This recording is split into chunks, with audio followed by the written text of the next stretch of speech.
Mardi 12 mars, Emilien a réalisé un nouvel exploit dans les 12 coups de midi, à sa grande surprise. Le champion a donc un peu plus fait gonfler sa cagnotte, se rapprochant petit à petit du record à battre. On ne présente plus Emilien. Voilà plusieurs mois, depuis le 25 septembre dernier plus précisément, qu'il s'illustre dans les 12 coups de midi, TF1. Et à seulement 21 ans, le jeune étudiant en histoire n'a pas l'air de vouloir s'arrêter en si bon chemin. Bien au contraire, le numéro de mardi 12 mars a même été marqué par une nouvelle grande victoire d'Emilien. Pourtant, le candidat ne pensait pas passer l'ultime manche du coup de maître. Car s'il a sans problème répondu aux 4 premières questions, Emilien a flanché sur la 5e. Quel acteur s'est mis à la peinture pour jouer au mieux son rôle dans Gauguin, Voyage de Tahiti? Lui a demandé Jean-Luc Reichmann, proposant ensuite les noms de Vincent Lindon, Vincent Cassel et la réponse mystère. Emilien, qui ne connaissait pas la bonne réponse, a alors tenté de dire Vincent Cassel. Et à sa grande surprise, c'était la bonne.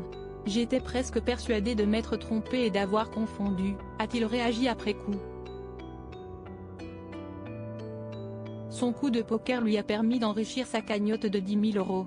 Elle s'élève désormais à 962 700 €.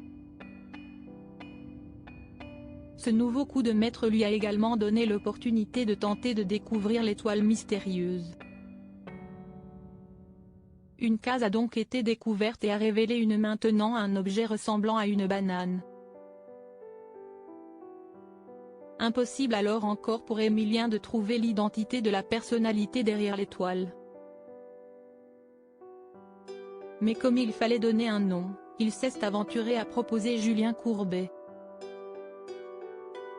J'ai essayé de me concentrer sur le nouvel indice que l'on ne voit pas parfaitement et je n'ai pas réussi à trouver ce que c'était, s'est-il justifié, bien conscient de faire fausse route.